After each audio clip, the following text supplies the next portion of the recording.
Muy buenos días a todos. Gracias por su interés en esta sesión y muchas felicidades a todas las mujeres que se conectan a esta sesión y gracias también a los hombres que lo hicieron.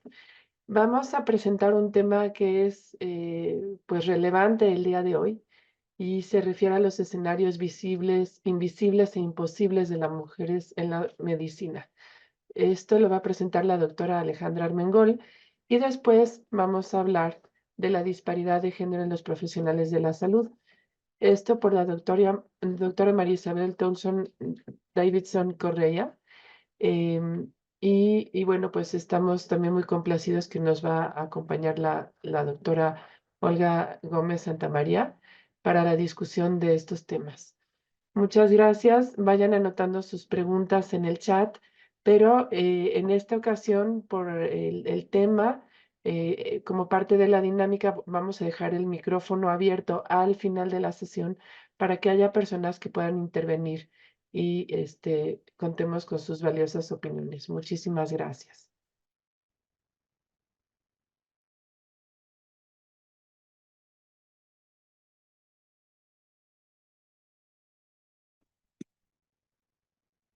Buenos días a todos. El día de hoy nos acompaña la doctora Alejandra Armengol. Ella hizo la licenciatura en medicina cirujana en la Universidad Autónoma de Guadalajara. Hizo una especialidad en medicina interna y oncología por el Instituto Nacional de Ciencias Médicas y Nutrición Salvador Subirán. Tiene una maestría en ciencias médicas en la Universidad Nacional Autónoma de México, una subespecialidad en cáncer de mama en el Hospital Clínic de Barcelona. Es candidata a maestra de políticas públicas y de género en la Facultad Latinoamericana de Ciencias Sociales y actualmente es directora de Cáncer de la Mujer en el Centro Nacional de Equidad de Género y Salud Reproductiva en la Secretaría de Salud de México. Le cedo la palabra, doctora.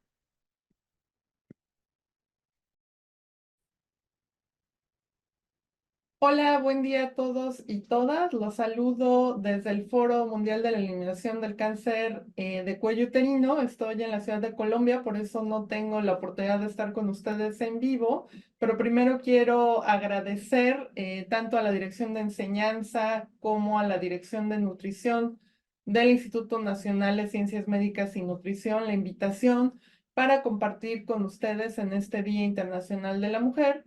Recordarles que el 8 de marzo de 1875 se reconoció por las Naciones Unidas el Día Internacional, en este caso de las Mujeres Trabajadoras, y recordarles que esta es una fecha conmemorativa debido a que pues cientos de trabajadoras textiles se manifestaron para cambiar la situación de desigualdad en el clima laboral con el género masculino, y la primera manifestación feminista es recordada porque esta fue reprimida y además causó el asesinato de 120 mujeres en aquella época.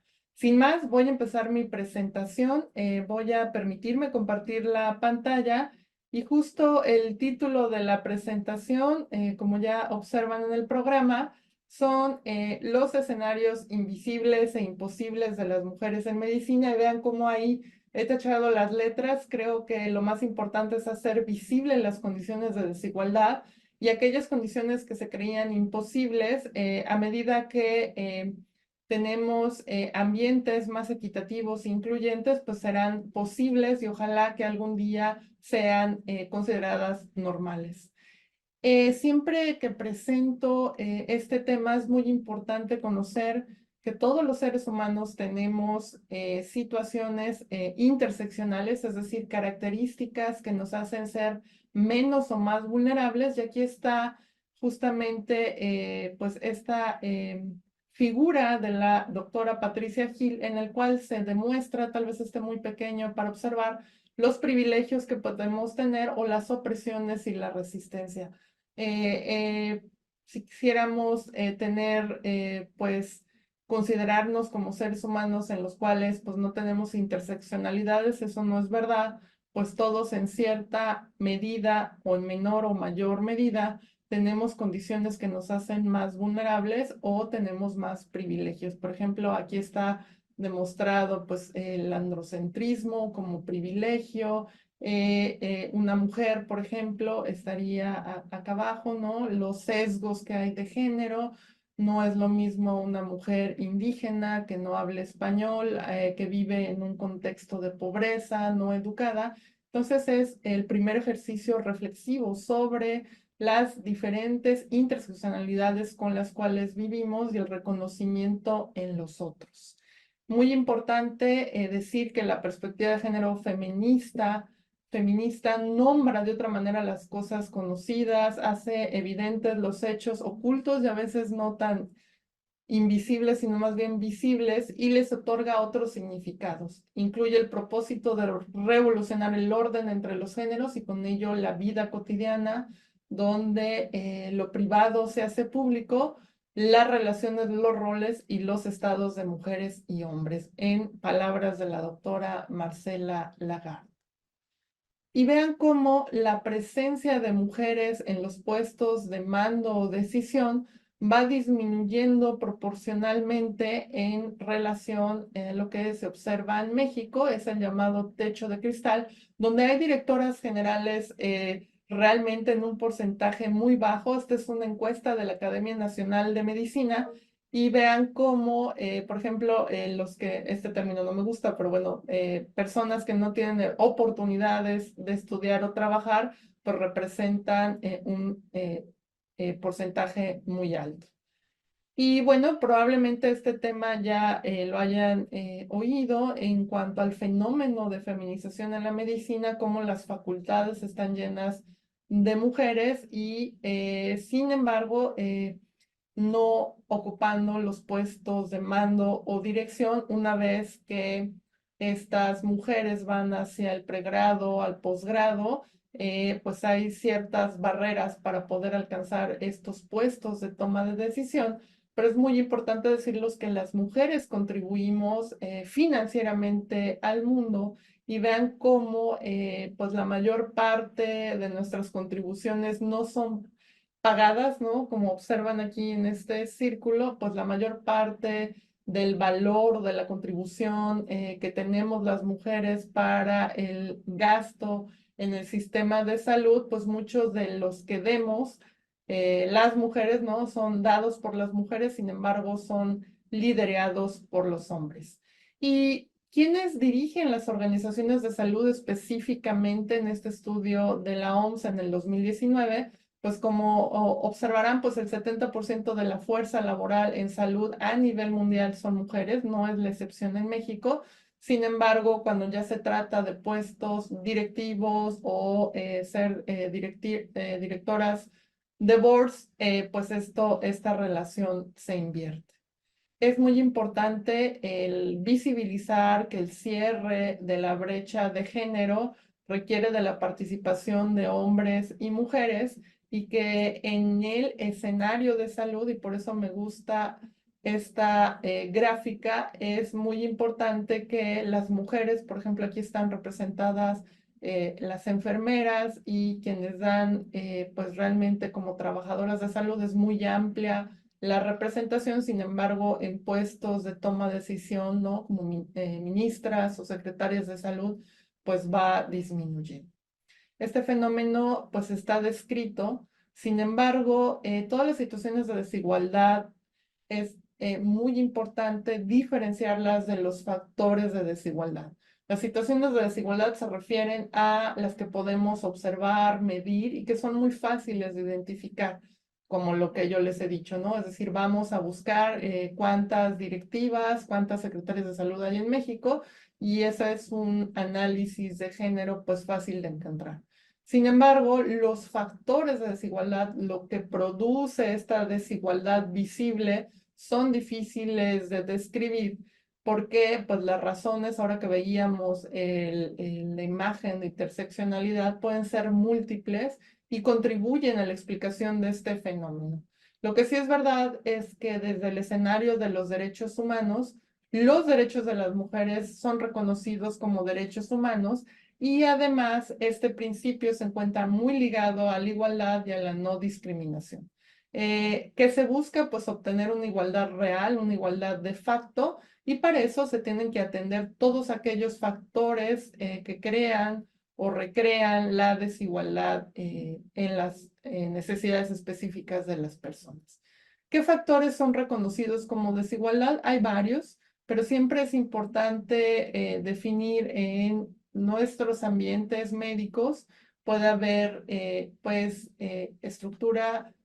factores de desigualdad internos al sistema o externos, pero en general la medicina es un ambiente muy propicio para reproducir condiciones de desigualdad, una estructura jerárquica rígida, un entorno laboral liderado por hombres y un clima laboral que en especial pues tiene gran tolerancia a las transgresiones, sobre todo cuando estos ejercicios de poder se hacen por quienes ejercen el poder. Y vean, esta es una muy buena ilustración porque siempre conocemos el término de techos de cristal, es decir, aquellos techos no visibles que hacen que las mujeres no puedan tener posiciones de liderazgo, de mando o directivas, pero hay muchas otras imágenes que nos pueden hablar sobre las barreras visibles o invisibles que tenemos las mujeres. Por ejemplo, los pisos pegajosos están descritos para aquellas mujeres que no tienen oportunidad laboral porque ni siquiera están con oportunidad en el sistema educativo y pues nunca se pueden despegar de tener labores de cuidado mal pagadas o estar en el hogar haciendo labores de cuidado, la cual pues se cree que es una responsabilidad absoluta y única de las mujeres. Después están las escaleras rotas.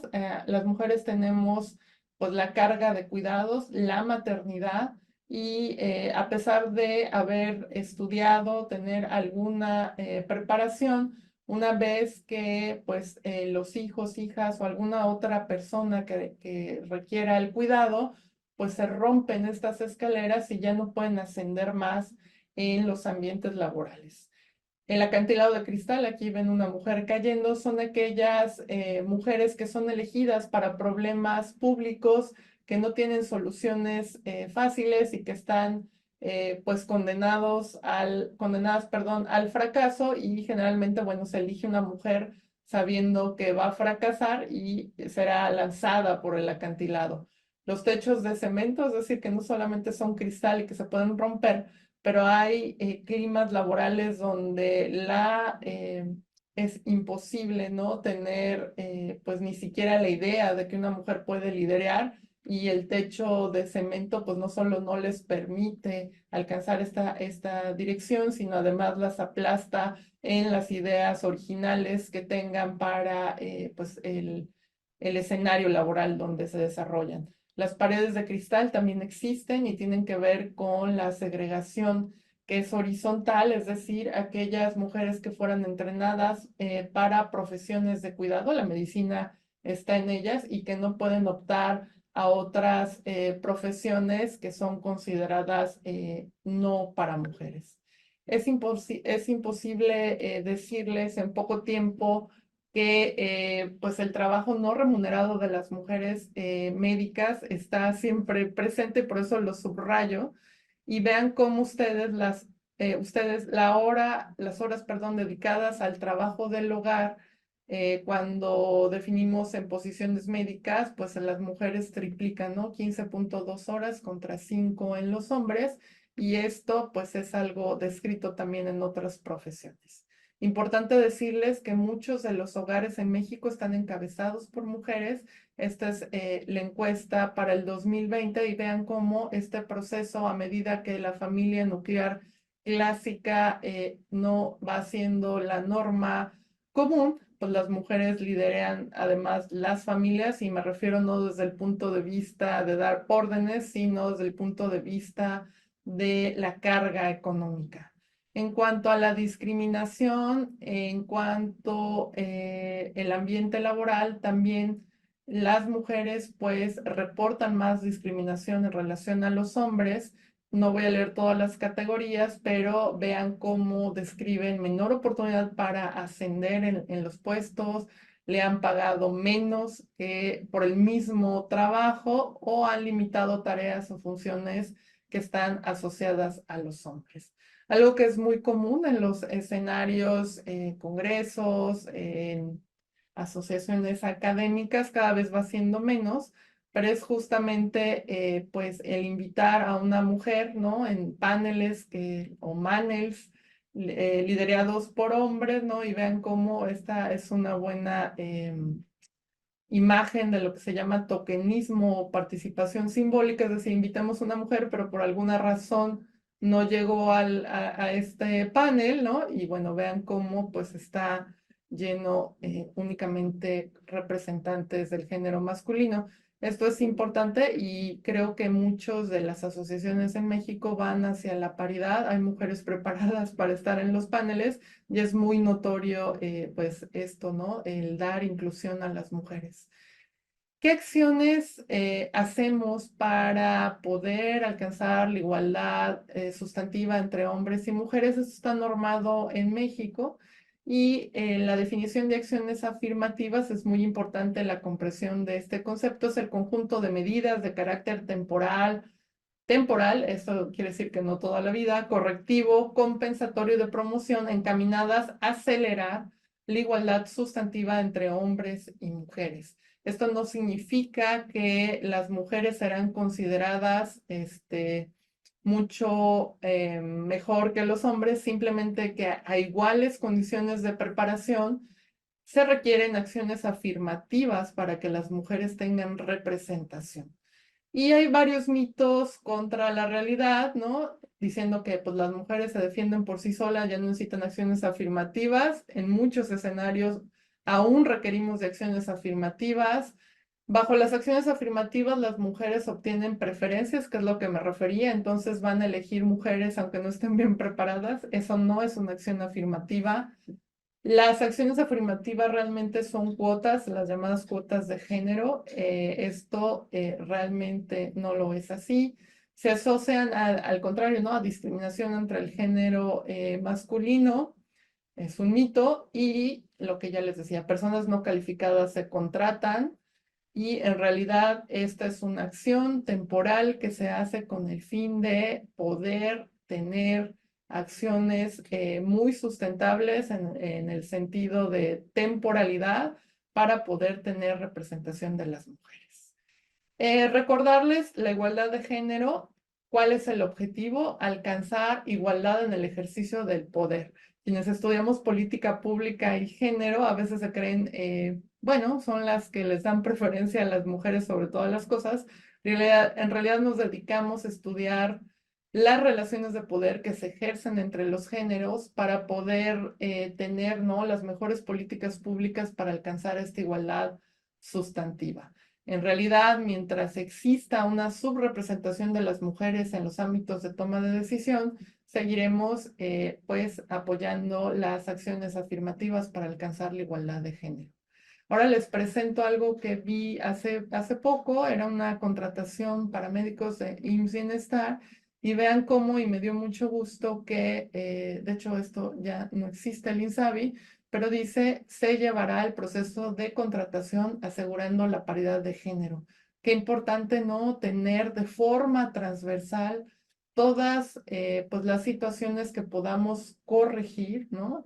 Las situaciones de desigualdad, pero atacando los factores que hacen que esta desigualdad se manifieste. En relación al acoso y hostigamiento sexual, como ustedes saben, en la Secretaría de Salud, la mayor parte de los institutos nacionales y las unidades desconcentradas, pues tienen ya sendos manifiestos de pronunciamiento público para la cero tolerancia al acoso y el hostigamiento sexual. A la reflexión, además de esto, que es muy bueno y que es un avance, también es muy importante identificar el acoso y el hostigamiento sexual, que las víctimas se sientan en confianza y no sean revictimizadas al reportar esta violencia contra las mujeres. Y lo segundo, que haya sanciones, dado que esto está normado, independientemente de quién ejerza el poder y de quién sea el o la acosadora. Finalmente, es muy importante decirles que para poder desarrollar una política pública en este caso, para disminuir la violencia de las mujeres en los escenarios de salud, pues realmente se requieren de las tres R's. Necesitamos recursos, necesitamos reglas, ahora les voy a hablar de cuáles existen, necesitamos redes de compartir. Reglas hay muchísimas, les pongo aquí la Convención de Eliminación de todas las formas de discriminación contra la mujer, de la CEDAW, está la Convención Interamericana, la Constitución Política en México, la Ley General de Acceso a las Mujeres a una Vida Libre de Violencia, de igualdad entre hombres y mujeres, la Ley Federal para prevenir y eliminar la discriminación, y les hablaré sobre la norma oficial mexicana R025 en igualdad laboral y no discriminación. Además, que la Organización Internacional del Trabajo, en la recomendación 190, habla precisamente sobre esta identificación y prevención de la violencia contra la mujer en los ambientes laborales. ¿Qué redes tenemos? Pues todos los actores que estamos implicados, sociedades académicas, universidades, unidades de género en cada uno de los centros donde trabajamos, en mujeres, Secretaría de Salud, el mismo Centro Nacional de Equidad de Género y Salud Reproductiva y la sociedad civil, siempre muy importante el modelo de gobernanza. ¿Qué recursos podemos tener? Pues la sensibilización sobre género, el reconocimiento de interseccionalidades, todas las acciones afirmativas que sean necesarias para alcanzar la igualdad sustantiva, procesos flexibles, sobre todo para aquellas mujeres que tienen labores de cuidados, la cero tolerancia con los factores que ya expliqué, un buen sistema de cuidados en México que aún no está disponible, mentoría, promoción, igualdad de oportunidades y finalmente paridad. Les he puesto aquí sobre la norma 025 que habla sobre la igualdad laboral y no discriminación. Y este es un mecanismo que desafortunadamente es de adopción voluntaria por los centros. Yo creo que todos deben ir, a pesar de que no sea obligatoria, normando a través de esta dirección, que su ambiente sea pues inclusivo y que se den medidas de nivelación y acciones afirmativas. Por ejemplo, las integraciones de la plantilla, la existencia de mujeres en los puestos directivos, 40%, vean aquí, no es paritario, pero es un buen comienzo, y contar, por ejemplo, con inclusión de personal de discapacidad o con algunas otras necesidades. En realidad, la pueden consultar en línea y es muy importante, pues, empezar a presionar a nuestras instituciones con la idea de en algún día, ¿no?, poder tener de forma común una perspectiva de género. Por eso les pongo aquí las lentes de género. Una vez que uno se los pone, empieza a ver mucho más visible las condiciones de desigualdad. Y también decirles que hay avances en México y muy importante que las instituciones, aquí está mi alma mater, el Instituto Nacional de Nutrición, un día 8 de marzo, proyectando en el color del feminismo en morado, pues la gran necesidad que tenemos de reconocer, de profesionalizar todas y todos en el conocimiento de las reglas que se tienen y en la ayuda y en la no revictimización de las víctimas de violencia y sobre todo en el ser el testigo activo o proactivo para ayudar a nuestras compañeras que han sufrido o están sufriendo violencia. Hasta aquí mis comentarios, les envío saludos desde Colombia. Tengo mala conexión al internet. Las preguntas me las podrán hacer llegar a través de la doctora Pilar Milke y les deseo muy buen Día Internacional de la Mujer. Hasta luego.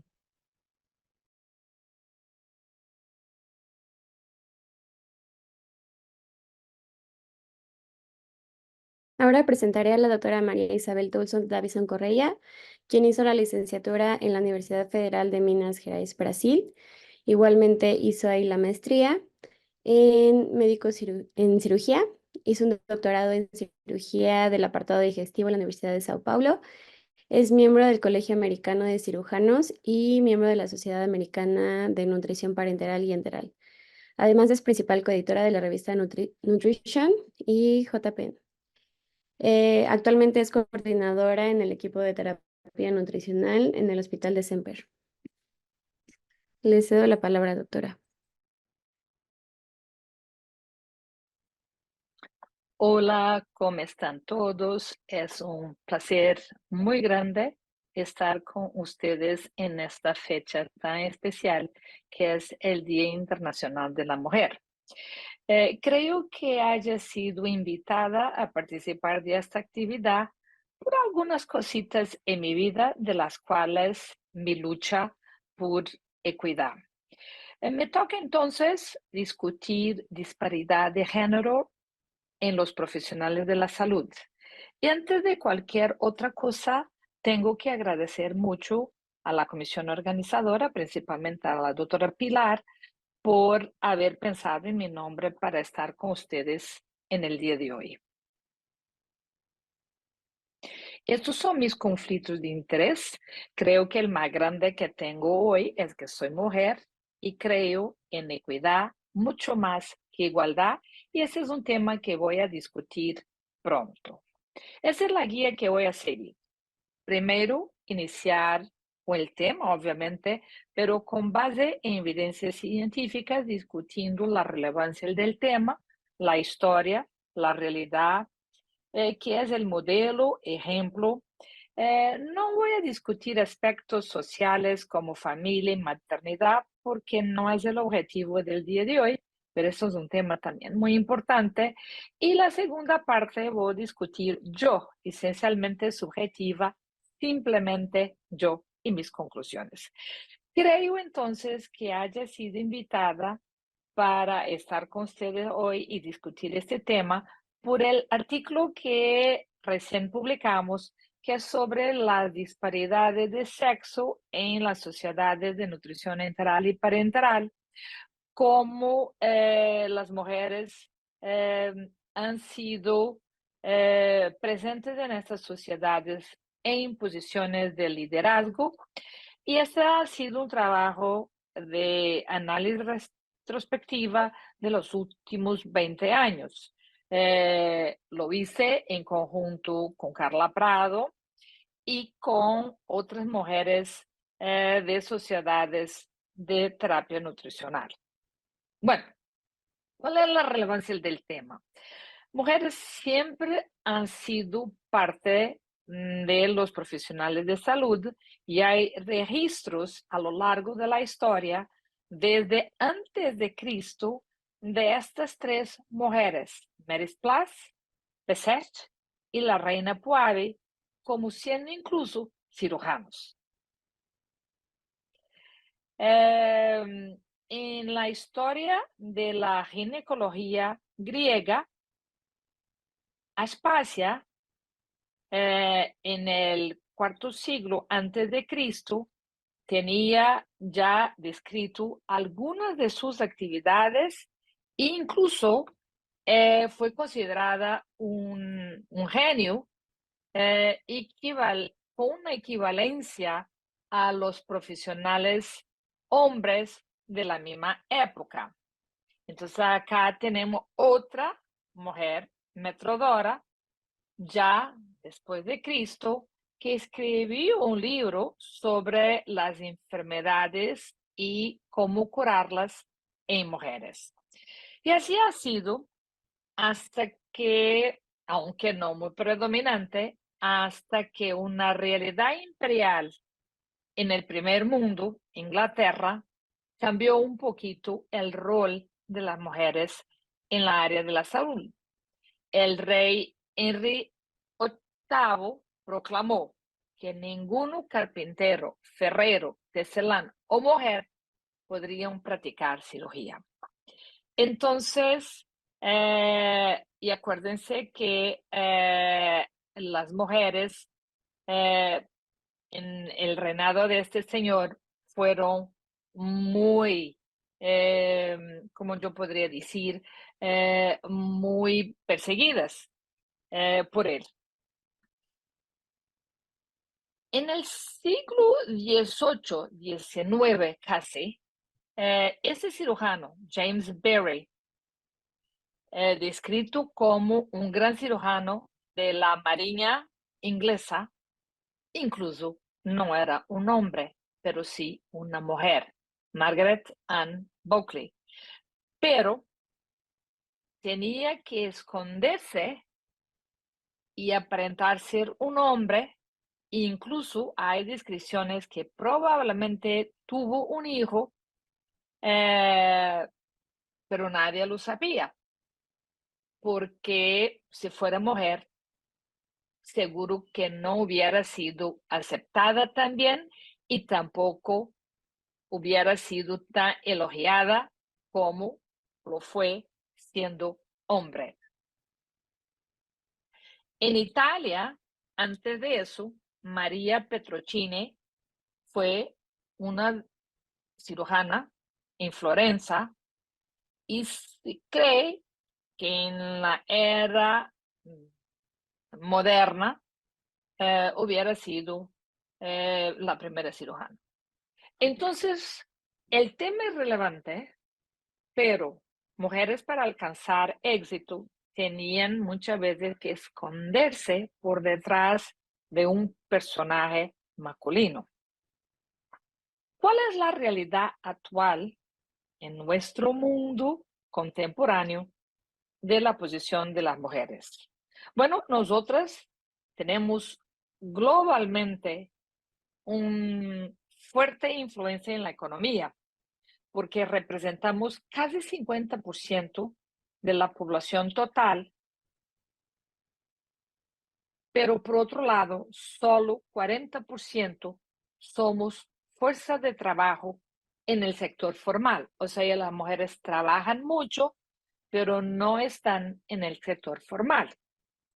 Representamos, sí, 66% de la fuerza de trabajo mundial, produciendo aproximadamente 50% de toda la comida en el mundo, pero recibimos solo un 10% del valor y solamente un hacia 2% son dueñas de la propiedad.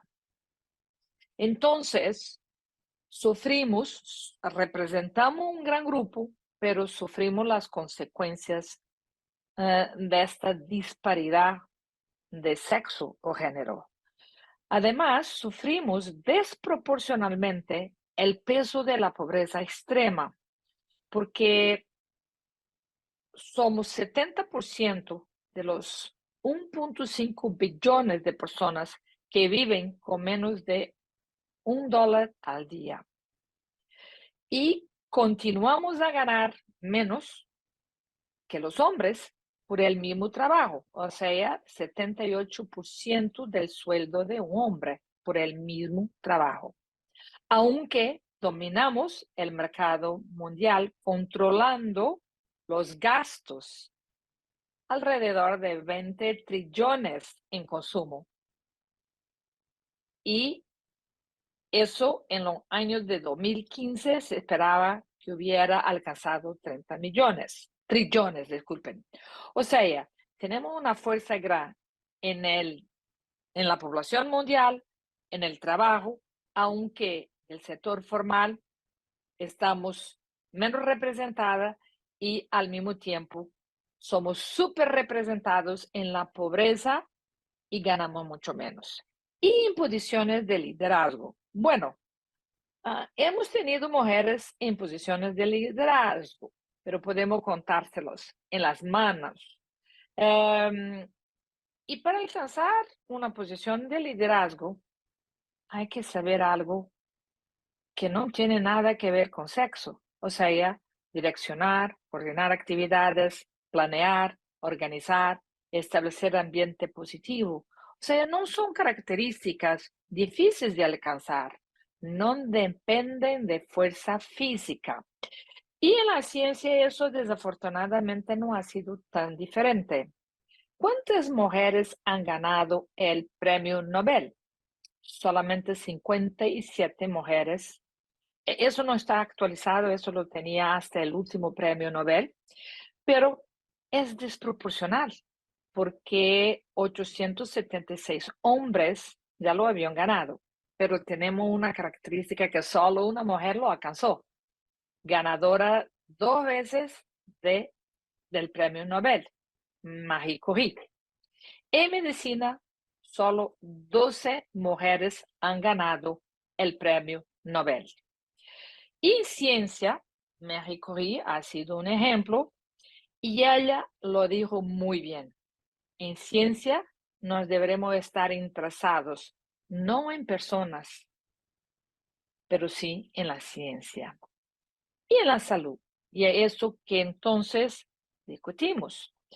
Debería haber, obviamente, ausencia de disparidades sistemáticas, o sea, determinantes que proporcionan ventajas o desventajas para el género femenino. Pero las hay.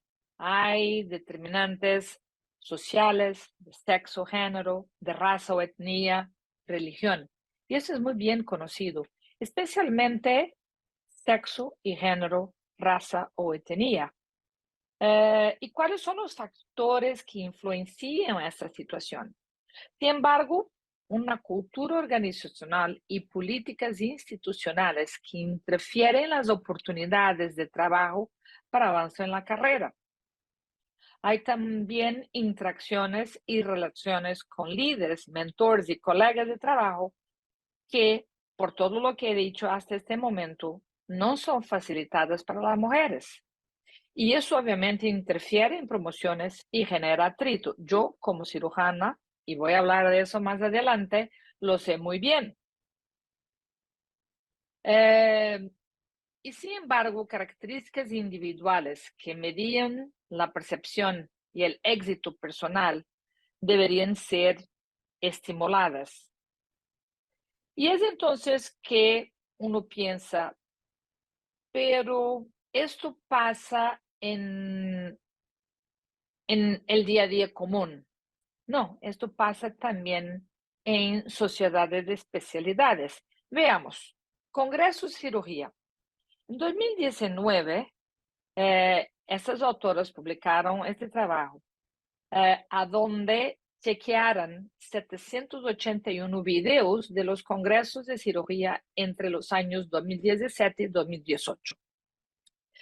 Cuando se evocó cómo los hombres presentaban a las mujeres y las mujeres presentaban a los hombres, las mujeres presentaban a los hombres con todos los títulos académicos, pero cuando los hombres presentaban a las mujeres, solamente el 62% de ellas eran presentadas con todos los títulos académicos.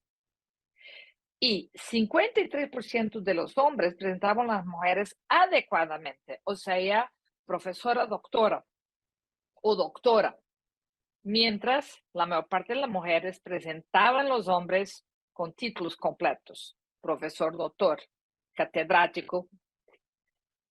Cuando se hizo el análisis multivariado para evaluar los factores que determinaron e influenciaron esto, sexo masculino contribuía para una discrepancia de títulos, posición académica más alta y también región geográfica de la institución del conferencista, así como grado de formación. O sea, son sesgos, para mí estos son sesgos, o sea, si el profesor es de Harvard, se lo presenta con el título completo, principalmente si es hombre. Esto es visto por mucha gente como no importante. No, eso es importante porque tenemos que tratar a todos de manera igual.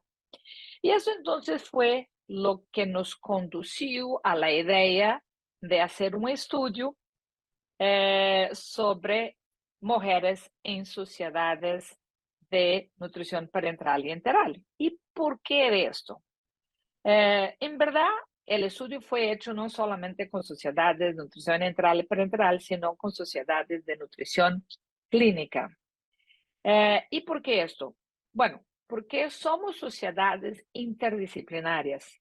No tenemos solamente médicos, sino nutricionistas. La gran parte de las nutricionistas son mujeres. Tenemos enfermeros, tenemos químicos farmacéuticos y, por supuesto, profesiones a donde la prevalencia de mujeres es mucho más grande de que hombres. Entonces, por supuesto, deberíamos tener una proporción de mujeres en posiciones de liderazgo mucho más grande.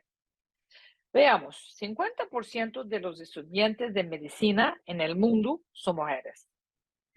91% de estudiantes de nutrición son mujeres en los Estados Unidos, en Canadá 96% y en Brasil 94%. Como yo decía, es una profesión femenina. En enfermería, mujeres son la gran mayoría, pero en todas estas posiciones reciben sueldos inferiores y son, sin embargo, subrepresentadas en posiciones de liderazgo y posiciones académicas, al igual que en otras profesiones. Pero esa era la impresión que tenían, pero quisimos mensurar esto. Bueno, ¿cómo lo hicimos? Chequeamos cuántas sociedades de nutrición existían. No involucramos a sociedad de endocrinología o sociedades solamente de, por ejemplo, dietistas. El criterio de inclusión era que fueran sociedades interdisciplinarias de terapia nutricional y desafortunadamente el título hubo que cambiarse porque en la versión final el editor jefe de Clinical Nutrition insistió que nosotros usásemos para entrar. No era lo que queríamos porque, sin embargo, incluimos a sociedades de nutrición clínica como son las grandes sociedades del mundo. Pero eso fue una condición que para mí ya de por sí fue también una presión desnecesaria. Entonces, identificamos a 82 sociedades de terapia nutricional y enviamos cartas individuales a las personas que conocíamos, a los presidentes, a las juntas directivas de esas sociedades, y llegamos al número final de 64 sociedades. Fíjense que 50 no eran sociedades de terapia nutricional, como yo decía, eran sociedades de dietistas o de diabetes, de endocrinología, y no tenían los criterios de inclusión. 11 sociedades no logramos ningún contacto por tema de idioma y 7 no nos contestaron de manera alguna, entonces involucramos a 64 sociedades y hicimos un análisis retrospectiva de posiciones de liderazgo. ¿Qué eran esas posiciones? Posiciones de presidencia de la sociedad, coordinador o presidente del Congreso, primer o último autor de guías y el año de fundación de estas sociedades. Aquí tenemos de Asia y Australia. La mayor parte fueron fundadas por hombres, pero la sociedad de Vietnam, que fue fundada en 2010, la sociedad de Singapur, fundada en 2015, y la sociedad vietnamita en 2020 fueron presididas por primera vez por mujeres. En África solamente logramos datos de 3 sociedades. La sociedad occidental de West África fue fundada en 2019 por una mujer muy reciente, y en Europa los datos que tenemos, solamente la sociedad Estonia, una mujer, en la sociedad de Serbia, una mujer, con primer presidente, la sociedad portuguesa, la sociedad romena y la sociedad eslovaca también fueron fundadas por mujeres, ya más recientemente. En América del Norte, la sociedad de Canadá fue fundada por mujer y el Colegio Mexicano también por una mujer. En América Latina tuvimos la Asociación Colombiana, primer presidente una mujer, y la sociedad ecuatoriana, una mujer, al igual que la sociedad peruana, la sociedad dominicana y la sociedad uruguaya. Cuando después comparamos, este es un gráfico interesante que nos muestra entonces a lo largo de los años cómo entonces fue incrementando el número de mujeres en amarillo, que en 2023 eran como 23% de las posiciones de presidentes de todas esas sociedades eran mujeres, y ya ahorita alcanzamos 44%, pero todavía menos que 50%. Cuando comparamos por periodos, a cada 4 años, fíjense que también, obviamente, igual allá, hemos alcanzado un incremento que es significativo, pero no todavía como gustaríamos. Y congresos. De los 420 presidentes de congresos, 30% mujeres. Guías de sociedades, solo 27% como primera autora o 28% como autora. Y acá, guías de sociedades, contemplamos la sociedad americana, las guías de la sociedad americana y las guías de la sociedad europea, que son, sin embargo, las guías más relevantes en la práctica de terapia nutricional. Editores jefes, hay 123, ha habido 123 editores jefes de revistas de estas sociedades, y solo 18.7% son mujeres o han sido mujeres. Y incluso más recientemente, por ejemplo, Espen ha cambiado editor jefe de una de sus revistas y nuevamente nombró a un hombre. Luego podremos decir que nuestro trabajo ha demostrado que, sin embargo, en sociedades que son predominantemente femeninas, hay disparidad de género, sexo, aunque nosotros no hicimos esa distinción porque no era el objetivo, y en posiciones de liderazgo. Eso es clave y claro, aunque haya mejorado, pero todavía estamos lejos de una equidad. Y voy a hablar más sobre equidad. Acá está el ejemplo. Eso es igualdad, eso es equidad. Mujeres tenemos algunas características. Somos mujeres, somos casadas, tenemos que cuidar de la casa, tenemos hijos y tenemos otras circunstancias físicas que nos hacen de alguna manera diferente. Eso hay que ser contemplado, y es por eso que no es proteger a las mujeres, sino darles equidad para que alcancen las mismas posiciones. Necesitamos de ejemplos, y eso nos faltan. Faltan ejemplos de modelos, mentores, o sea, de role models.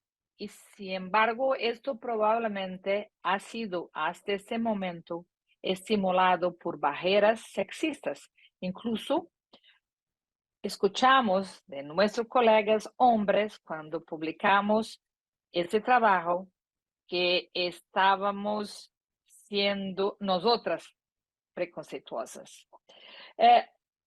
A mí me gusta mucho este libro de una gran cirujana brasileña, colorectal, doctora Angelita Aregama, a donde esa señora, que hoy tiene más de 90 años y puede imaginarse cirujano, cuando se graduó en un mundo que no había cirujanos, y ella cuenta en su biografía que no era respuesta para ella cuando tuvo que enfrentar todas las dificultades cuando quise y escogió ser cirujana.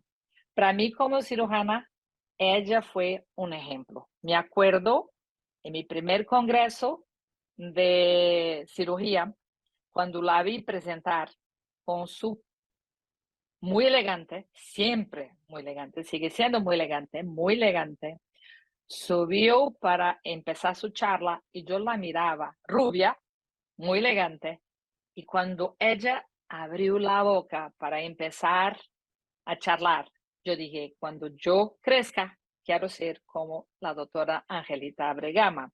Y curioso fue que hace 2, 3 años ella fue otorgada con un premio por el Colegio Brasileño de Cirujanos y a mí me tocó hacer la entrega del premio. Y cuando yo empiezo hablando sobre su historia, yo le acuerdo, profesora, usted probablemente no se acuerda, pero yo dije que cuando yo creciera, quisiera ser igual a la doctora. Bueno, yo, como cirujana y especialista en nutrición, ¿qué he vivido yo?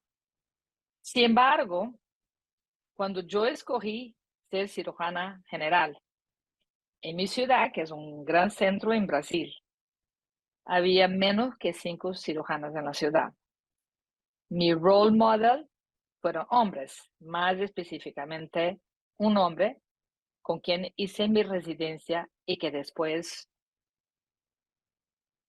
fue o es mi marido desde entonces.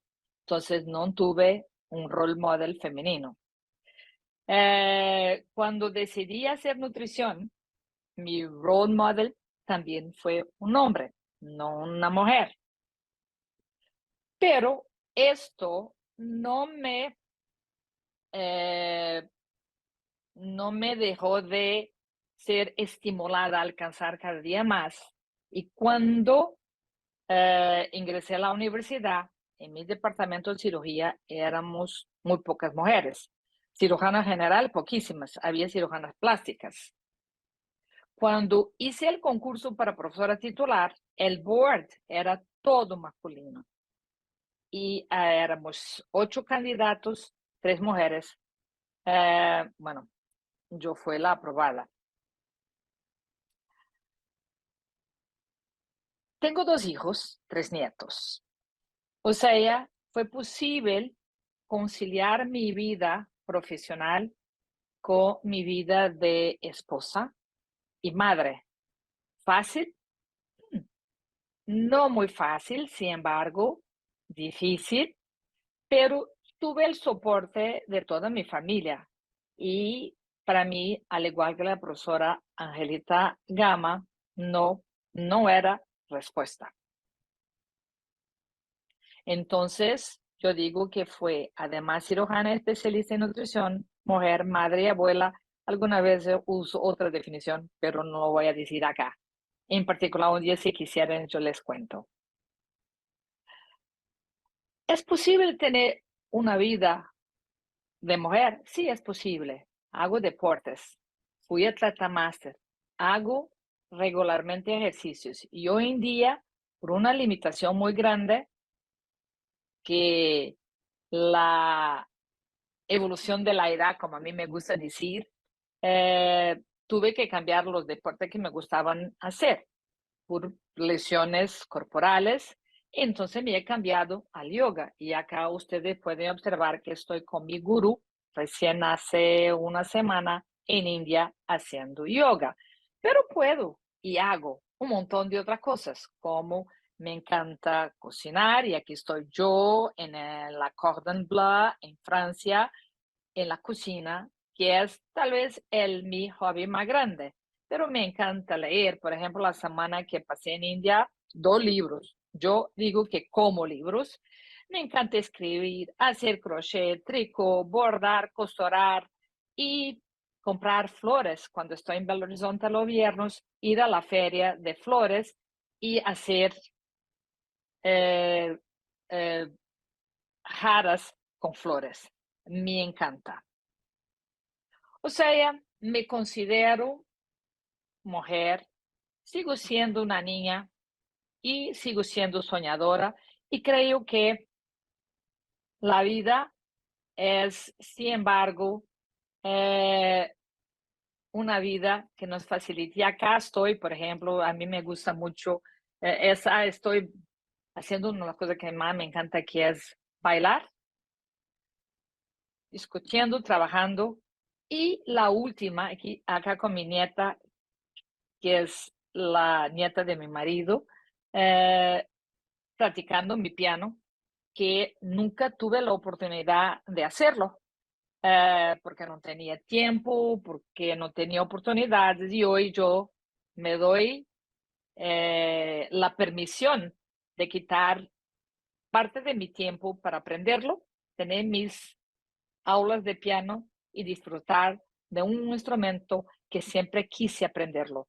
O sea, hay cómo hacer las cosas cuando los queremos. Para mí, equidad es esencialmente tener integridad cuanto a cómo proceder, cómo reconocer imparcialmente el derecho de cada uno, que es ecuanimidad, poder opinar, tener igualdad, tener, yo no conozco esta palabra en español, pero ser correcto, juzgar, no, juzgar adecuadamente de manera positiva, de una manera imparcial, con justicia y más que todo con ética. Eso para mí es equidad, o sea, tener la oportunidad de alcanzar la manzana, aunque yo sea chico. Y les cuento que cuando empecé como cirujano tenía que usar zapatos con tacones altos porque yo era la chica muy pequeña, mientras los otros cirujanos eran más altos, y yo entonces tuve que firmar por feminidad, pero más que todo para alcanzar, porque no había esto para ayudarme en la mayor parte de los hospitales. Clave para el éxito. Esencialmente, trabajo en equipo. Sin embargo, trabajo en equipo manteniendo la excelencia individual. Pero más que todo, para nosotras mujeres, tener una autodisciplina y una dedicación con foco, con organización y liderazgo. Esto nos hace alcanzar posiciones más altas. Hay que luchar, pero no hay que desistir. En conclusión, las barreras son muchas y siguen siendo. Aunque hoy ya tengo más cirujanas, aunque hoy la predominancia son de mujeres, aunque hoy somos la mayor parte en la facultad de medicina, pero para alcanzar equidad todavía eso no es fácil. Y yo pienso que no hay que comparar hombres con mujeres, porque como James Baldwin dijo, no todo que se enfrenta puede ser cambiado, mas nada podrá ser cambiado si no se enfrenta a la realidad. O sea, si yo me quedo acá lamentándome de que no hay equidad, que no voy a alcanzar éxito, seguramente esto no va a pasar. Y otra cosa que a mí siempre ha sido mi moto, lo dijo también una persona que lo silenciaron definitivamente reciente porque hablaba mucho para alcanzar equidad acá social y política, es que nosotros no tenemos en cuenta el tanto que somos fuertes hasta que seamos. Y la única cosa necesaria para alcanzar el éxito sobre el mal, o sea, el éxito del bueno sobre el mal, es haciendo algo. O el contrario, la única manera que el malo gana sobre el bueno es cuando uno no hace nada. Y así lo veo yo en términos de la lucha que nosotras mujeres enfrentamos para alcanzar posiciones de liderazgo. Y no lo creo que ha sido fácil escribir el trabajo sobre las disparidades de sexo en sociedades de terapia nutricional, porque fuimos muy criticadas, no solamente por hombres. Personas nos decían que eso es discriminación positiva. No lo veo de esa manera. alguien hay que levantar la bandera y decir, esto pasa y esto puede ser cambiado. A mí me gusta muchísimo esta frase de Ruth Bader Ginsburg, que dijo que las mujeres pertenecen en sitios a donde decisiones son tomadas. Y eso no debería ser una excepción, sino una realidad. Entonces, una vez más, le agradezco mucho por la atención y estoy disponible para contestar a las preguntas en vivo, porque desafortunadamente no podré estar en vivo para dar la charla, ya que estoy en Panamá charlando en otras actividades, pero espero estar con ustedes para las preguntas y respuestas. Muchas gracias.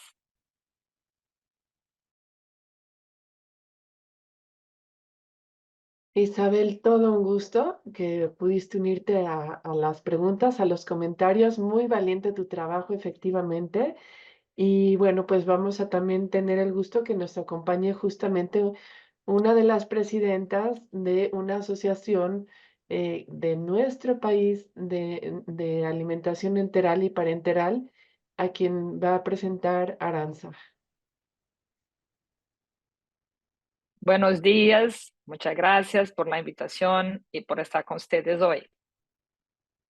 Gracias. Del Colegio Mexicano de Nutrición Clínica y Terapia Nutricional, la doctora Olga Gómez Santamaría hizo la licenciatura en Medicina Médico Cirujano en la Universidad Anáhuac de México. Hizo un diplomado de alta especialidad en nutrición clínica, un doctorado en ciencias de nutrición. También es certificado internacional en nutrición clínica por la ESPEN. Es profesora titular en endonutrición en la licenciatura de medicina por la Universidad de Anáhuac y actualmente es presidente del Colegio Mexicano de Nutrición Clínica y Terapia Nutricional. Hola, ¿cómo están? Buenas Muchas gracias, tardes. Sara. En realidad, ahora vamos a, es un formato que no se había dado, que se puede abrir los micrófonos para la gente que quiera comentar algo. La doctora Alejandra Armengol no pudo acompañarnos esta mañana. Sin embargo, pues sí me llama mucho la atención de la imagen de cristal, ¿no? Que realmente hay barreras invisibles y barreras visibles, pero ojalá en algún momento podamos transitar en un mundo donde ni siquiera haya estas barreras, que no tengamos que romper el vidrio para poder destacar. Y otra cosa de su presentación, de que qué se requiere para lograr equidad, bueno, recursos, reglas, redes y nunca olvidar el respeto que debe haber hacia todos nosotros. Un dato interesante de una de mis alumnas comenta que justamente Madame Curie sí fue la primera mujer en ganar premio Nobel, la primera mujer en ganar 2 premios Nobel, sobre todo, y su hija también ganó premio Nobel. Es algo que yo no sabía y bueno, pues esto nos llena de orgullo el día de hoy. Em, es interesante saber, Isabel, que también pudiste revisar en las revistas, en los comités editoriales, barriste por completa todo el tema de la nutrición enteral y parenteral. Y mi primera pregunta para después cederle el micrófono a nuestra amable audiencia es que si no será que muchas mujeres nos echamos para atrás de los cargos por estar dedicadas también al hogar de decir, bueno, yo sí voy a trabajar hasta cierta hora, pero a las 3 de la tarde tengo que llegar a darles de comer, a estudiar para los exámenes y después ya no te puedes comprometer. Sería interesante saber en estas votaciones cuántas mujeres compiten y efectivamente no son elegidas. No es un comentario machista de ninguna manera, pero a veces las mujeres nos ponemos el propio pie, nosotras mismas como que nos ponemos nuestro tope. Esa es una parte, me gustaría saber tu opinión y también la de Olga. Y por otro lado, hay mujeres que somos muy envidiosas, ¿no? Bueno, yo en particular creo que no, que también actuamos contra otras mujeres, ¿no? Que tanto las mujeres somos machistas de que cedemos nuestro lugar a los hombres. Entonces, me gustaría con esto abrir la discusión. Bueno, muchas gracias nuevamente por la invitación, por compartir la charla y nuestros datos, que incluso les invito a que bajen el trabajo y no distribuyan el PDF, porque ya les explico, porque queremos que este trabajo sea uno de los más bajados en American Journal of Clinical Nutrition.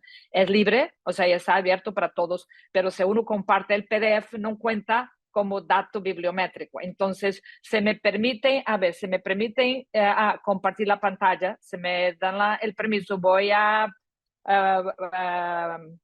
mostrarles el QR code que se puede usar para bajar el trabajo y todos pueden bajar el trabajo, está gratis y que para nosotros, es que no tengo permiso para compartir.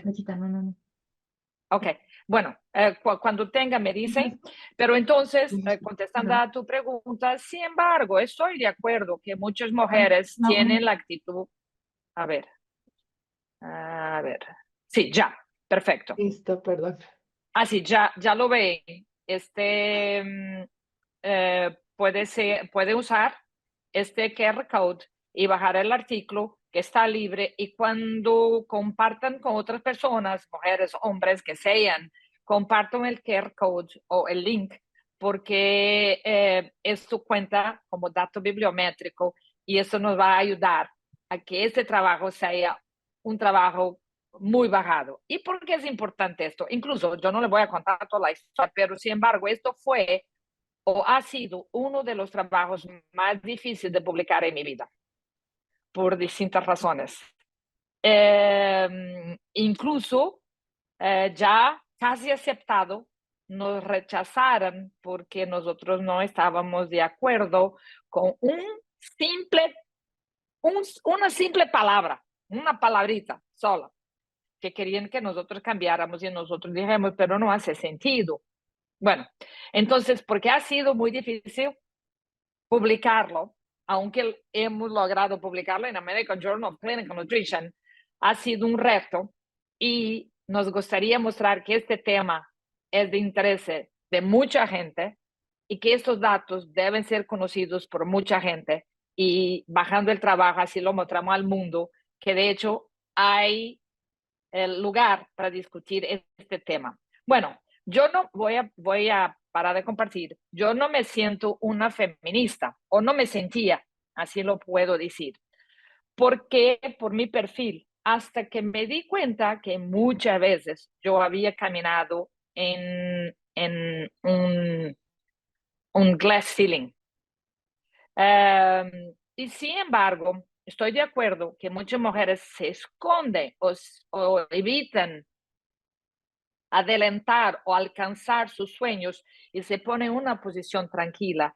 Y yo las entiendo por distintas razones. La primera, porque justo nosotros tenemos, además de las funciones profesionales, funciones únicas que aún en el mundo actual nos toca a nosotras hacer, como ser dueñas de casa y casi que integralmente cuidadoras de los hijos. Esto ha cambiado, por ejemplo, mis hijos, mi hijo mayor es lo que cocina, mi hijo menor también, aprendieron con la mamá, pero eso no es la realidad. Sus amigos, y ellos están en el rango de 30 años, sus amigos se reín cuando ellos dicen que son los cocineros de la familia. O sea, ya todavía en el mundo moderno toca a las mujeres un montón de otras funciones que, sin embargo, ocupan tiempo. Y tiempo es el tiempo justo de competir. Cuando yo digo competir en el buen sentido, por posiciones. Y además, no es solamente alcanzar la posición que tenemos una mujer. Si alrededor de esta mujer en la posición de liderazgo, y yo lo viví en el Colegio Brasileño de Cirujanos, que está en una posición de liderazgo, yo fui la editora jefe de la revista, si alrededor de esta mujer hay personas que luchan contra, ella no va a alcanzar el éxito o lo que quería. Y muchas mujeres tienen miedo del enfrentamiento, de la lucha que va a tener en, en esas posiciones porque no tiene el soporte del grupo que está con ellas. Entonces yo creo que es una conjuntura de factores que hacen con que muchas mujeres no sigan adelante porque es una lucha. Sin embargo, es una lucha. Y eso no va a decir que es correcto o es equivocado, porque esto es de decisión única, subjetiva. Pero lo que no puede pasar o seguir pasando es que no nos den las oportunidades de alcanzar esto. Yo puedo tener la oportunidad y no quererla, pero no tener la oportunidad, esto no es bueno. Claro, Isabel, no es justo. Olga, si nos quieres compartir toda tu experiencia, toda tu visión que has tenido, por ejemplo, en esta asociación mexicana que se dedica a la nutrición enteral y parenteral. Claro que sí, doctora Pilar, muchas gracias por la invitación. Es un gusto compartir con todos los alumnos que están aquí. Y bueno, pues la verdad es que como médico mujer mexicana, yo creo que actualmente ya hay ciertas ventajas que hace 25, 27 años no existían. Definitivamente otras que pues siguen siendo, ¿no? Que es esta resiliencia, esta fuerza, esta lucha, estas cosas que toca enfrentar en el estudiar. A pesar de eso, es interesante cómo predomina el número de estudiantes mujeres en la carrera de medicina. Soy profesora en pregrado de medicina y sigue habiendo más mujeres, pero efectivamente la toma de decisión de especialidad o no, el tipo de especialidad, y yo creo que ahí tenemos que, por lo menos en mi caso personal, yo tomo una decisión profesional encontrando la balanza que a mí se me presentó en ese momento, que era mi vida personal, matrimonio muy chiquita. Me casé en segundo año de medicina, incluso el director en ese momento me dijo, ¿por qué? Espérate, las mujeres se casan después de la carrera. Como muy tema de, como mujer tienes que seguir, ¿no? Y al mismo tiempo lo que comentaba la doctora Isabel, que es que muchas veces entre las mismas mujeres podemos encontrar este tipo de tropiezos o de frenos profesionales, trabajar en equipos multidisciplinarios. Creo que debemos de aprender a seguir nuestra vocación, que creo que eso es lo que realmente nos va a hacer poder, pues, luchar contra estas frenos que se van presentando sin que sea realmente un problema. Y bueno, por otro lado, también en el área de la nutrición clínica, participando como miembro activo ya desde hace muchos años en el Colegio de Nutrición Clínica, Colegio Mexicano, lo que creo que aquí también es que hay una mezcla de, al ser multidisciplinario, con cirujanos, con diferentes médicos especialistas, tanto hay hombres, hay mujeres, y realmente eso ha sido, hay mucho respeto, y eso es algo que es parte de la misión y de la visión del colegio. Buscamos mucho el poder que haya respeto en todo y que, bueno, nos permita poder tener un espacio libre para poder trabajar y poder llevar a cabo nuestra labor, ¿no? En la trinchera que cada uno nos toca. Entonces yo creo que sí, sí se puede combinar la vida sin que se falle en una o en otra, dependiendo de lo que cada uno quiera. Veo estudiantes muy definidas, las mujeres de yo me voy a esperar o así. Yo creo que hay que ir viendo con esa intuición y también con esas decisiones, tanto racionales como emocionales, nuestro camino como mujeres, como profesionistas, ¿no? Claro, sabernos acompañar de otras mujeres también igualmente valiosas en todas las Exacto. actividades, ¿no? Incluso a veces, también al marido, ¿no? Comentarle, oye, pues los hijos son de los dos, échame la mano, ¿no? Pues es una parte.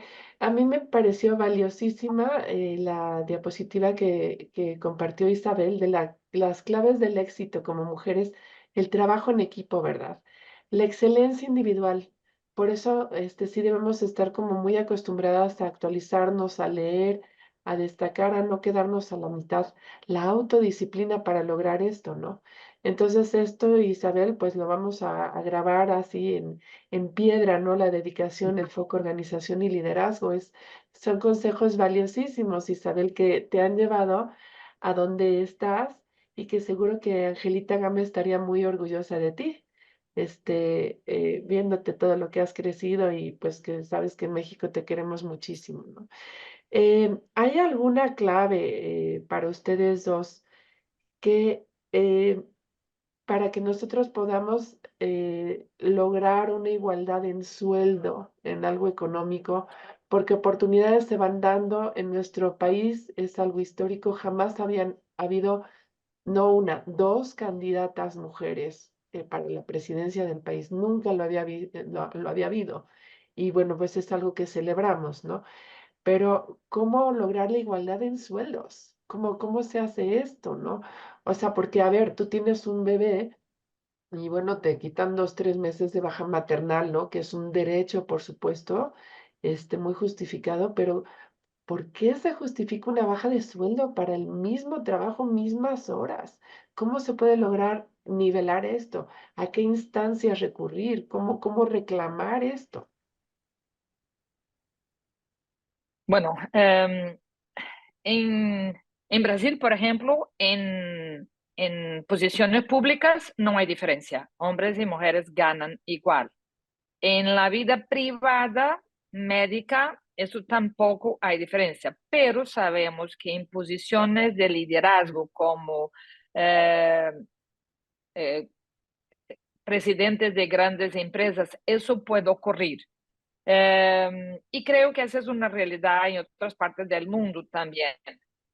Pero ha empezado a cambiar. En los Estados Unidos, por ejemplo, hay una fuerza tarea justo para inclusión, no solamente de mujeres en la misma posición, los mismos suelos, sino también de personas de otras razas como negros, indios. O sea, pero es una pelea, y esa es una regla que vino de arriba a abajo. O sea, políticas de gobierno, tal vez por allá sea. En el mundo privado, aquellas empresas que quieren demostrar que son equitarias también han empezado a valorar y a mejorar los sueldos. Creo que nos toca a nosotras, cuando vamos a competir para una posición a donde se sepa que hombres ganan más, decir, me va a pagar igual o entonces no me quedo. Hay que perder el miedo de decir no. Sí, como dijiste, ¿por qué conformarnos con el no, verdad? Siempre hay que ir por el sí. Claro. Olga. Sí, yo estoy totalmente de acuerdo con la doctora Isabel y creo que ahí también mucho es nosotros valorar nuestro mismo trabajo y saber que es igualmente digno y equitativo, pensando por nosotros mismos. Y también lo que comentaba, ¿no? De cómo llegan a puestos importantes cada vez más mujeres. Entonces, al estar ahí, se pueden hacer con mucho mayor conciencia e interés los cambios necesarios, tanto en política como internos de gobierno, de hospitales, de instituciones, ¿no? Entonces, creo que ahí también estamos mucho más presentes. Hay que, pues, seguir recalcando esto definitivamente, pero a nivel privado, por ejemplo, yo creo que estamos bastante más cerca del equitativo y mucho tiene que ver con la autovaloración, ¿no? De decir, esto es, y el cuidado que nosotras mismas como mujeres, que esa es una realidad, somos más minuciosas, más detalladas, incluso en la práctica, y esto se ha demostrado, creo que tenemos que evaluar nuestras fortalezas como mujeres. Claro. Pues cedo la palabra a alguien de la audiencia si quieren comentar algo, si quieren, bueno, felicitar desde luego. Están muy felicitadas nuestras profesoras, pero no sé si alguien quiere comentar su experiencia. Aquí veo a la doctora Aurora Serralde, que es nuestra jefa del servicio de justamente de nutrición clínica. Entonces, pues sí fue un gusto, ¿no? También ser la primera mujer que ocupó este puesto y es muy destacada en nuestro país. Alguien que quiera comentar algo, ella misma, este, a veces hemos dicho, ¿no? Que porque hay un día, ¿no? Para la mujer no debería destacarse un día si hubiera una igualdad, pero, o una equidad, pero pues mientras llegue ese día, pues vamos a seguir celebrando este día en especial. Yo sí se lo celebro. Paola, ¿puedes abrir tu micrófono, por favor? Sí, bueno, quería agradecerles por la ponencia y por toda esta discusión. Yo estudié la licenciatura en nutrición y soy recién egresada, acabo de finalizar mi servicio social y les quería preguntar a las dos, pues desde su experiencia, ¿qué recomendación puntual pues le podrían dar como justo a alguien en mi posición que apenas pues se va a introducir al ambiente laboral, justo pues en el área hospitalaria? Y sí, como qué recomendación me podrían dar, bueno, y para las demás también, como justo evitar pues todos estos casos que hemos visto o cualquier cosa de, no sé, de equidad y de igualdad. No sé si tendrían alguna recomendación. Gracias. Bueno, yo creo que es seguir lo que yo resumí en la diapositiva, a donde apunto que es disciplina, determinación, trabajo interdisciplinario, respeto, ética.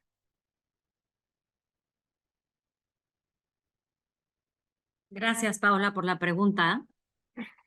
Yo tengo la oportunidad y es algo que realmente disfruto, el tener alumnas de nutrición en su internado en el servicio social o cuando ya salen que me buscan para trabajar a mi lado, aprender de la consulta, ir ganando esta confianza. Entonces, creo que esta es una pregunta generalizada donde los alumnos, y me incluyo cuando salí, con miedo de decir, ¿qué hago ahora, no? ¿Cómo empiezo? No sabemos cobrar, no sabemos, estamos un poco inseguros. Entonces, mi consejo em, que te puedo compartir y yo me hubiera dado a mí misma empezando esta etapa nueva, primero te felicito porque es muy emocionante. Confía en ti, sabes, sí sabes, y planea de una manera muy estructurada. Conforme tú crees esos hábitos laborales inicialmente, los vas a replicar constantemente. Entonces, yo lo que te quiero invitar es a que veas cómo te sientes tú cómoda con la profesión y si están llegando los pacientes que tú quieres ver, estás por muy buen camino. Entonces, confía y si tienes duda o tienes oportunidad, únete a un equipo, únete a alguien que te pueda ir dando esa fuerza que se necesita inicialmente. Pero tranquila, la verdad es que es una etapa muy emocionante en la que empiezas. Y no, muchas felicidades a Paola y a todas las jóvenes que se integran ahora. Hay un comentario en el chat que dice que resulta interesante por parte de René Armando Vadillo y le agradecemos estar conectado en esta actividad. Resulta interesante y apoyo todos los esfuerzos por llegar a una equidad. Más aún, muchas mujeres deben integrarse más. Esa es la sensación de él, por supuesto. Muchas mujeres no somos participativas, ¿no? Le comento, vivo en Veracruz, en el municipio de Papantla, y en muchos establecimientos, aunque es mi esposa quien paga cuando devuelven el cambio, me lo entregan a mí. Dios de mi vida. O sea, hasta para, ¿cómo es esto, no? Del control del dinero que paga la esposa al marido. No, no vaya a ser que la esposa se vaya con el cambio. ¿Qué pasó? No, ella no es capaz de controlar el dinero, no, no sé. Y dice, cuando pregunto a las dependientes por qué lo hacen, 9 de 10 responden que por costumbre. ¿Cómo podemos cambiar esto? Este, es increíble.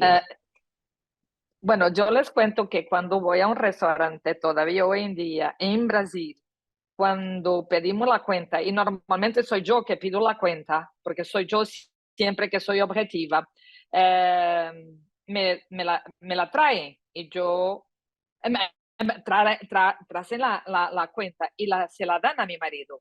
Y yo siempre digo, no, no, no, no, yo soy la que pago, yo soy la que controlo todo, pueden dármela.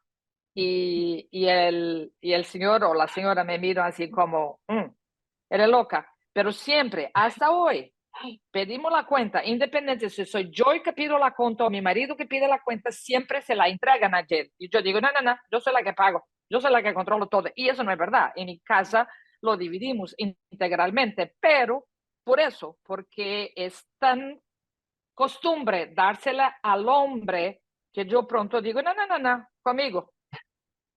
Bueno, igual por cortesía, ¿no? De decirle a él, invita tú, ¿no? Pero bueno, sí, totalmente. O sea, tenemos ya el poder, ¿no? De decidir y de pagar todo esto, ¿no? Sí. Ujú. Sí, es bien interesante eso, perdón, creo que aquí más que seguramente lo hacen por respeto, porque es la tradición de cómo ha manejado, pues esto del tema del dinero en el hombre y la mujer, por lo menos en México, yo creo que toda Latinoamérica. Pero realmente lo que están diciendo es el dinero es poder. Entonces, al Sí. regresar ese dinero, se lo están dando se lo están dando al hombre, ¿no? Y yo creo que sí vivimos una realidad y en mi caso es igual, a veces pago yo, a veces paga mi esposo, y participamos en las finanzas familiares equitativamente. Realmente es interesante que lo ven como algo novedoso, ¿no? Que realmente creo que pues sí hay que hacerlo, pero es eso, es yo creo que mucho el querer control del poder. Claro. Aquí les quiero comentar, lo comentaba aquí con mis chicas, todas son pasantes mujeres, que aquí en mi hospital y en muchos hospitales de México, no sé si te ha pasado, Olga, no sé si pasa allá en Brasil, Isabel, hombre con bata es el doctor, el médico. Mujer con bata es señorita. O sea, es hasta la forma de hablar con nosotros. ¿Verdad? Sí, total. ¿Verdad? Y eso no es solamente uno de los trabajos que yo creo que lo presenté, si no lo presenté, está en el artículo, que cuando las mujeres presentan a los hombres en los congresos, ellas los presentan con todos los títulos, la mayor parte de ellas, la mayor parte de ellas. Mientras al revés, cuando los hombres presentan mujeres en congresos, dicen, oh, la señora, no la doctora o la dietista o la, no, es, y muchas veces tampoco señora o señorita, es Pilar Mike, profesora bla, bla, bla. Y muchas veces tampoco todos los títulos. Entonces, eso se ha demostrado, hay un trabajo que lo demuestra. O sea, menú valoración, ¿no? Sí, de las anécdotas más chistosas, sobre todo recién egresada de la carrera de medicina, termino la consulta médica y me dice el paciente, bueno, ¿y cuándo viene el doctor? Olga, ¿Cómo? me ha pasado muchas veces, me preguntando, pero usted va a ser la cirujana, pero yo pensaba que era un hombre. No, desafortunadamente me he cambiado de mujer. Sí, yo creo que ahí hay Eso es rutinario, eso es rutinario. Y al inicio de la carrera me decían, esa nena es la que me va a operar o que va a operar mi hijo, esa nena, tampoco esa doctora, esa nena. Ujú. ¿Ok? Lo escuché miles de veces, miles de veces. Hoy no, porque ya soy experiente en la vida y el pelo blanco lo prueba. Bueno, tampoco ya opero, ya no opero más, pero te digo que yo escuchaba eso casi todas las semanas, principalmente en casos de urgencia, a donde el primer contacto era allá en la emergencia, que no había ningún contacto previo, o sea, el paciente no me había escogido, estaba allá porque yo era la que estaba de guardia. Cuando yo indicaba la operación, yo frecuentemente escuchaba, esa nena que me va a operar o que va a operar a mi hijo, ay Dios mío.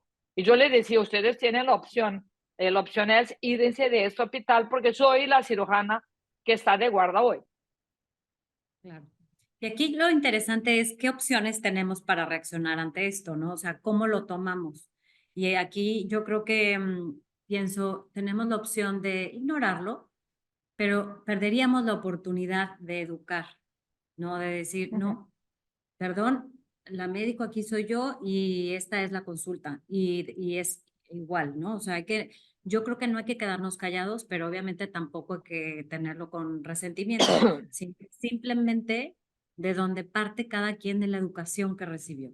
Entonces, así poco a poquito vamos poniendo un granito de arena y decir, no, el médico, el nutriólogo, aquí soy yo y puedo usar una bata blanca y puedo, ¿por qué? Porque soy profesionista, ¿no? Entonces, yo creo que no hay que dejar de pasar las oportunidades de sí explicar, simplemente, con respeto. Claro. Oye, Isabel, un breviario cultural que yo sé que en Brasil se puede elegir entre el primer apellido de mamá o el primer apellido de papá. ¿Es verdad? Sí, en verdad, no solamente en Brasil, pero en Portugal también.